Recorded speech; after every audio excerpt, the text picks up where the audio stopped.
सब finally backlog complete हो गया। चलो एक बैकलॉग हुआ तो अब रिवीजन कर रहे हो या नहीं कर रहे हो? हाँ, नेक्स्ट वीक से हम लोग सेंटर ऑफ मास पर चले जाएंगे। पहले मुझे बताइए, क्योंकि एक बच्चे का मैंने देखा था कि सर हम लोग पीछे वाली चीजों को भूल रहे हैं। मैंने कहा अरे हम लोग झुंड में। हाँ बेटा, जो लोग रिवाइज नहीं कर रहे हैं, मैं आप सभी लोगों को बता रहा हूं, 1 महीने के बाद आपको अंधेरा दिखना स्टार्ट हो जाएगा कि यार हमने पढ़ा क्या था। ठीक है, बीच बीच में आपको जो भी थोड़ा बहुत रिवाइज करने का टाइम मिल रहा है बेटा, अगर आप देखो, लिटरली बता रहा हूं, जो बच्चे 11वीं खत्म करते हैं, कई बच्चे इसमें पढ़ तो लेते हैं लेकिन रिवाइज नहीं करते, फिर उनको लगता है यार मेरे को तो कुछ याद ही नहीं है। हर 7 दिन के बाद आपका कुछ ना कुछ एक पर्टिकुलर सेट रिवाइज होना चाहिए। ठीक है, नहीं बेटा, आप सभी लोग बिल्कुल मिड ऑफ द सेशन में आ चुके हैं, 11th के बिल्कुल बीच में हम लोग आ चुके हैं। तो यहां पर अब आपकी पीछे वाली चीजें अगर आप रिवाइज करेंगे, संडे को अपना एक फिक्स प्लान बनाइए अब।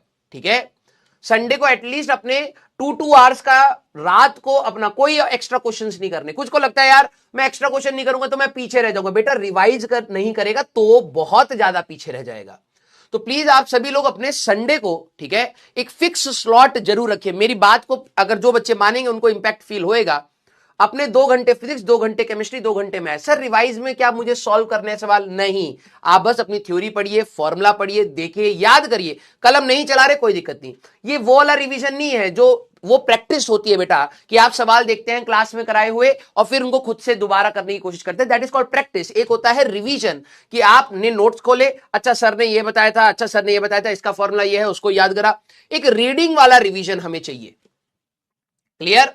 प्लीज बेटा, मैं आप सभी लोगों को बता रहा हूं क्योंकि देखो अब हम लोग सेंटर ऑफ मास पर आ गए हैं। बहुत बड़े बड़े चैप्टर्स हैं, centre of mass and rotation. अब जब ये खत्म होने की बात आएगी तब तक कई बच्चे बहुत सैचुरेट आउट हो जाएंगे। सर मेरे दिमाग में बहुत सारी चीजें हो गई, मेरे को समझ नहीं आ रहा, पीछे का पढ़ूं, प्रेजेंट का पढ़ूं, क्या पढ़ूं।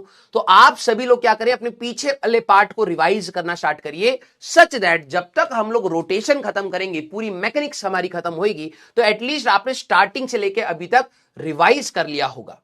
और जो बच्चे 11th क्लास को 11th के टाइम पर ही खत्म करते हैं, बिलीव मी, उनका सिलेक्शन का रेशियो बहुत बड़ा होता है, बहुत ज्यादा होता है। कई बच्चे ऐसे भी होते हैं जो 12वीं में आने के बाद अपने 11th को सुधारते हैं, वो भी सिलेक्ट होते हैं, ऐसा नहीं है। लेकिन अगर तुम ओवरऑल रैंक्स में मेजॉरिटी पोर्शन का देखोगे, ये वो वाले बच्चे होते हैं जिन्होंने 11th में 11th खत्म कर दी। बच्चों से 11th में 11th खत्म ही नहीं होती है, चली जाती है 12वीं में। सर 12वीं हो गई स्टार्ट, अब मैं 11th करूं या 12th करूं, फिर वहां पर भी रायता फैलाते हैं। तो आपका कोई बहुत बड़ा टारगेट हमें नहीं लेना कि सर मेरे को तो इसी साल एडवांस के सारे सवाल करना, ना ना ना ना। हमें अपनी 11th को देखो, मैं आपको ना एक स्मार्ट ट्रिक बता देता हूं। स्मार्ट ट्रिक तो नहीं बोलूंगा, जो दुनिया जिस गड्ढे में गिर रही है बस मैं तुम्हें उस गड्ढे में गिरने से बचा देता हूं। ठीक है, मैंने ये सोचा था कि 11th जब हमारी खत्म होगी तो मैं आपको दोबारा बता दूंगा। भाई देखो, जब आपकी क्लास 11th चलेगी ना, एक पूरे ड्यूरेशन में क्लास 11th जब आपकी यहां पर चलेगी, ठीक है, और देखो आप में से ना मेरे को जब भी बच्चे सिलेक्ट होके मिलते हैं ना, तो कुछ कुछ बच्चे हमारी कुछ कुछ बात को पकड़ लेते हैं। जब हम लोग राय दे रहे होते हैं तो बहुत सारी चीजों को सोच के देते हैं, कुछ बच्चे पकड़ लेते हैं, उसको फॉलो करते हैं और उनको बेनिफिट मिल जाता है। क्लास 11th हमारे लिए लेंदी है, ठीक है, एंड टफ है, दोनों चीजें। सर स्कूल भी मैनेज करना होता है, मैं आपकी बात बिल्कुल कह रहा हूं। पूरी दुनिया इस बात पर शायद मुझे कहे कि ये पागल इंसान है, लेकिन मैं कहता हूं कुछ चीजें छूट रही हो, अरे सर ये चीज छूट गई, जाने दो, कोई दिक्कत नहीं है। पता है क्यों? क्योंकि जब आपका t=0, जब 11 स्टार्ट हुई और मान लीजिए जनवरी के एंड में हम लोगों ने अपनी 11th को खत्म करा, एक ऐसा टाइम यहां पर आएगा, ठीक है, जिस समय आप अपने स्कूल के एग्जाम्स में बिजी होंगे। फिर एक ऐसा टाइम आपका छोटा सा मिलेगा, इंटरवल, मार्च के और 12th के स्टार्टिंग से पहले, बिफोर 12th का एक आपको टाइम मिलता है। मैं आपको पूरा वो बता रहा हूं। फिर आप सभी लोग क्या जाएंगे, 12th में एंटर करेंगे और 12th की जर्नी फिर हमारे पास स्टार्ट होगी। ये प्रोसेस ऐसे जाता है, ठीक है। अब जो समझदार बच्चा होगा उसको पता लग जाएगा, ये हमारे पास क्लास 12th आपकी रनिंग होगी। क्योंकि आप पहले से मेरे साथ कनेक्टेड है तो मैं आपको आगे की पहली चीजें बता रहा हूं। क्लास 12th आपकी रहेगी, ये नवंबर नेक्स्ट ईयर हमारे पास, नेक्स्ट ईयर खत्म होगा आपका, ठीक है। अब यहां पर इसके बाद की बात आती है दिसंबर में। ध्यान सुनना, दिसंबर में आपके प्री बोर्ड स्कूल में चलेंगे, और स्कूल में आपके प्री बोर्ड चल रहे हैं और यहां पर 11th का रिवीजन चलेगा। जो बच्चे कहते हैं ना कि सर एडवांस कठिन है, वो पता क्यों कठिन होता है? मल्टीपल चीजें, आपको कभी ये तैयार करना है, फिर ये तैयार करना है, फिर ये तैयार करना है, फिर ये तैयार करना है, इसको मैनेज ढंग से करना है बस। फिर ध्यान सुनना, जनवरी हमारे पास आएगा। अभी तो सिर्फ जनवरी तक की बात बता रहा हूं, तो कठिनाइयां कहां आती हैं? जनवरी में आपके प्री बोर्ड्स भी चल रहे होंगे, किसी का फर्स्ट प्री बोर्ड चल रहा होगा, किसी का सेकंड प्री बोर्ड चल रहा होगा। इसी में कई स्कूलों के प्रैक्टिकल्स भी चल रहे होते हैं और इसी में आ जाएगा आपका जेई मेंस 1। और मैंने कई सारे 12वीं क्लास के बच्चों को यहीं पर धराशाही होते हुए देखा है। अगर आप मिस मैनेजमेंट के साथ करेंगे तो आपका क्या प्रॉब्लम होगा कि जब आप स्कूल के प्री बोर्ड दे रहे हैं, आप जेई के चीजों को रिवाइज नहीं कर पाएंगे। आप समझना, आपके घर वाले इसके लिए डंडा मारेंगे। हम कहेंगे इसका ध्यान रखना बेटा, क्योंकि अगर तूने ध्यान नहीं रखा, अगले महीने में ही जेई मेंस है और जेई मेंस खराब तो पूरा 1 साल और देना पड़ सकता है। ठीक है, अब मैं आपको क्या कह रहा हूं कि जो हमारी जर्नी चल रही है इसी में आप रिवाइज करते चले। सारा खेल रिवीजन का है बेटा। आपको लगेगा सर मेरे को बहुत सारी चीजें नहीं हो पा रही, बच्चे ये करते ही नहीं है। अभी हम इस जर्नी में है तो रिवीजन करते रहें। सर मैं थोड़ा ही कर पा रहा हूं, कोई नहीं। सर मैं बहुत ज्यादा कर पा रहा हूं, कोई नहीं। जितना हो पा रहा है वेल एंड गुड। अगर आप नहीं करेंगे तो पीछे वाली चीजें वॉश आउट हो जाएंगी। जब स्कूल के एग्जाम्स होंगे तो आपको बहुत दिक्कतें आनी स्टार्ट होंगी। आपका मोराल स्कूल वाले बहुत कम कर देंगे। मैं ये नहीं कह रहा हूं वो सही है गलत, वो अलग बात है हमारी, ठीक है। मोराल कम हो जाएगा, घर वाले आप पे डाउट करना स्टार्ट करेंगे। और एक बार घर वाले आप पे डाउट करना स्टार्ट कर गए, भले आप डमी है या जो भी है, प्लीज ध्यान से सुनिए। आपका सर हमारा तो स्कूल वाला नहीं होता, हटाओ, तुम अपनी प्रैक्टिस करो। स्कूल वालों को एडिशनल थोड़ी सी गाइडेंस चाहिए होती है कि वो मैनेज कैसे करे। मुझे डमी वाले स्टूडेंट से बात नहीं करनी है। आप अपना अलग समय है आपके पास, सर मेरे तो स्कूल ही नहीं होंगे, एग्जाम ही नहीं होंगे, तो मैं क्या करूं? तो गधे पढ़ना, फिर मेरे से क्या पूछ रहा है? जिसके लिए प्रॉब्लम है वो स्कूल गोइंग स्टूडेंट्स है। अगर आप डमी है या नहीं है, यहां पर आके तो आपका भी रायता फैलेगा। और आपके लिए एक प्रॉब्लम मैं पहले बता देता हूं, आपको लिखने की आदत नहीं होती, प्री बोर्ड्स में मौत आ जाएगी आपको।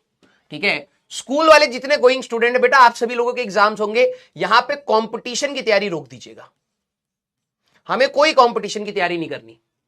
सर फरवरी में हमारे फाइनल एग्जाम्स होंगे, सर जनवरी में हमें कोई कंपटीशन की तैयारी नहीं, कोई दिक्कत नहीं। लेकिन एक बार आपके स्कूल खत्म हो जाएंगे तो आप रिवीजन करते आओ, तो यहां पे छोटा सा आपको 20-30 दिन का विंडो मिलता है। सेकंड रिवीजन आपकी यहां होगी बेटा। 11th इतना ज्यादा है कि एक बारी में आप खत्म नहीं कर पाओगे। कई बच्चे कहते हैं 12वीं के बाद करूंगा, तो बेटा कुछ ऐसे बच्चे होते हैं जिन्होंने यहां पर भी रिवाइज किया, यहां पर भी रिवाइज किया, और वो तीसरी बार रिवाइज कर रहे होते हैं, तो उनकी ग्रेस्पिंग पावर अच्छी होती है, सवाल को झटक से पकड़ लेते हैं कि हाँ यार यही सवाल था। ठीक है, और मैंने आपको बोला भी है कि आपके नोट से आएंगे सवाल।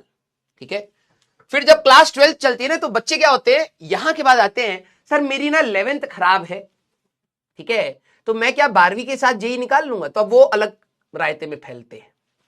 आप सभी लोग अभी राइट नाउ इधर हैं, मैं आपको पहले ही बता रहा हूं, रिवाइज करके आए। 12वीं में सिर्फ 12वीं पढ़े, और फिर जब 12वीं पढ़ रहे हैं तो उसको इतने अच्छे से रिवाइज करें कि ये चीज आपकी पहले से तैयार है। अगर आपने 12वीं में आने के बाद 11वीं की टेंशन ली तो ये खराब, और ये खराब, फिर ये खराब, ये खराब, फिर ये खराब, ये खराब, जेई मेंस में 75 नहीं, जेई में बोर्ड्स में 75 नहीं, बोर्ड में 75 नहीं, एडवांस गया। ऐसे मैंने कई सारे बच्चों को स्लाइड करते हुए देखा है। लेट जागने के बाद यहां पर 11th की टेंशन लेते हैं, फिर कहते हैं सर मेरे तो 12th वीक रह गया, स्कूल वाले डंडा मार रहे हैं अटेंडेंस का, घर वाले ताने मार रहे हैं, जेई मेंस में सर परसेंटाइल बनी नहीं, अब फाइनल बोर्ड्स का एग्जाम है तो मैं जेई मेंस 2 की तैयारी करूं या बोर्ड्स। फैल गया रहता बेटा, अब संभालना बहुत मुश्किल हो जाता है। ठीक है, आप सभी लोगों को यहां पर बहुत ज्यादा चीजें दिखाई दे रही होगी। अगर इतना टाइम है कोई दिक्कत नहीं है भाई, अगर 360 दिन भी अगर तेरे पास है ना, आधा कर ले। ठीक है, आधा कर ले, 180 दिन ही है जिसमें पढ़ाया भी जाएगा, क्योंकि 12 घंटे से ज्यादा तू पढ़ नहीं रहा है। ठीक है, अगर तू 12 घंटे भी पढ़ रहा है तो हाफ एफिशिएंसी है डे की, समझ रहा है? तो तेरे को यहां से 1 साल दिख रहा होगा, लेकिन है एक्चुअली में 6 महीने। तो आप सभी लोग बेटा फर्स्ट तैयारी यहीं से स्टार्ट होती है। जो आप कहते हो ना कि सर रेस में आगे कैसे निकले, यहीं से करोगे। आप जैसे जैसे जैसे आपको टाइम मिल रहा है प्लीज रिवाइज करते चलें। फिजिक्स, केमिस्ट्री, मैथ्स नहीं हो रहे सवाल, रिवाइज कर। मैं लिटरली बता रहा हूं, ये सवाल मैंने तो कहा ना, ग्राफ उठेगा और वो यहां पर तेरा ग्राफ उठना स्टार्ट होगा। तू रिवाइज करके आ जाना 12वीं क्लास में, फिर तू खुद देख। वैसे तो अभी भी तेरे से सवाल होंगे, लेकिन वही है, एप्रिसिएशन खुद की मेहनत के लिए बच्चा करता नहीं है, कोई दिक्कत नहीं। 12वीं क्लास में तेरे से खुद सवाल होने स्टार्ट होंगे, तू रिवाइज करके आ जाना बस। क्लियर? सर रिवीजन कैसे करें? अब देखो वही वाली बात है, सभी बच्चों को टॉपर थोड़ा बनाना है मुझे, तो ये चीज मैं अपने पास ही रखूंगा कि रिवीजन कैसे करते हैं, ठीक है? ये तू सॉर्ट आउट कर, ठीक है? क्योंकि अब रिवीजन में सर कॉपी कैसे खोलते हैं, है ना सर, रीडिंग कैसे करते हैं, सारी चीजें स्पून फीडिंग करके नहीं होती। तुम्हें मैंने बता दिया कि दिक्कत क्या आती है। कई बच्चों को ये लगता है कि सर अभी रिवीजन करने का बेनिफिट है, हाँ है, अभी कुछ कुछ चीजें याद होंगी, यहां पर और कुछ चीजें याद होंगी, फिर यहां पर जब हम लोग रिवीजन करा रहे होंगे तो तू थ्योरी नहीं, तू सवाल लगा रहा होगा, क्योंकि तू थ्योरी पढ़ चुका है, तेरे को थोड़ी थोड़ी सी याद है, कुछ कम थोड़े से टाइम में तू अच्छे से रिवाइज कर पाएगा, तू सवाल लगाने पे आएगा। दूसरे बच्चे क्या करेंगे, कॉपी खोल रहे होंगे। कितना बड़ा डिफरेंस, 11वीं का 50% है, 50% के आसपास वेटेज है। मेजॉरिटी कंपटीशन कॉपी खोलती है या प्री बोर्ड्स और इसमें फंसी पड़ी है। जो खोल भी रही है वो पहली बार फॉर्मूले देखने के लिए खोल रही है और तू सवाल लगाने के लिए कर रहा है, तो बहुत बड़ा गैप क्रिएट हो जाता है बेटा यहां पर। और फिर जब जेई मेंस यहां पर जब 12वीं पढ़ेंगे तो चुपचाप 12वीं पढ़ना, 11वीं सोचना ही नहीं। बीच बीच में कभी कभार फॉर्मूले रिवाइज कर लिए। हाँ, प्री बोर्ड्स अगर आपका अच्छा गया तो आपका जेई मेंस अच्छा चला जाएगा, क्योंकि मिस मैनेजमेंट कम हो जाती है। क्लियर? मैं आप लोगों को बता रहा हूं बेटा, पहली जीत आपको यहीं से करनी है। टेस्ट देते रहिएगा। जो बच्चे, मैंने प्रयास वाले बच्चों को भी बोला है, ड्रॉपर वाले को देखा है, आपका अगला जो टेस्ट है उसका टारगेट बनाइए कि इससे पहले मेरे को रिवाइज करना है। अरे मार्क्स नहीं आए कोई दिक्कत नहीं, मार्क्स अचानक ग्रो मारेंगे बाद में, मार्क्स नहीं आ रहे कोई दिक्कत नहीं, लेकिन वहां तक कोई बैकलॉग नहीं होना चाहिए। ऐसा नहीं हो कि रिवाइज ही नहीं करा, उसको टारगेट लीजिए कि यार अगर मान लो 17 तारीख को मेरा टेस्ट है, वहां पर इस टॉपिक तक आ रहा है, तो इसको एक हफ्ते पहले ही रिवाइज करूंगा, जितना हो पाएगा हो पाएगा। क्लियर है क्या? यस। तो बेटा तैयार रहिएगा, क्योंकि विद इन फ्यू मंथ्स, मैं आपको पहले ही बता रहा हूं, 3-4 महीने के बाद ही, ठीक है, 3-4 महीने के बाद ही अगली बारी आपकी है, ठीक है? अब कुछ बच्चे इस चीज को ना अभी ग्रेविटी समझते नहीं है, ठीक है? समझ आ जाएगा कुछ टाइम के बाद, 3 महीने होने तो, जैसी जेईई मेंस 1 गया, उस बैच का एग्जाम होने स्टार्ट हो गए, उसका नेक्स्ट अटेम्प्ट आपका है, ठीक है? आपको लगता है अभी तो 2 साल है हम कर लेंगे, 2 साल में पढ़ाना भी बहुत है बेटा, पढ़ना भी बहुत है, प्रैक्टिस भी बहुत है, रिवीजन भी बहुत है, घिसना पड़ता है, ठीक है? तो प्लीज अपने रिवीजन को थोड़ा स्ट्रांग करिए। क्लियर? आइए तो लास्ट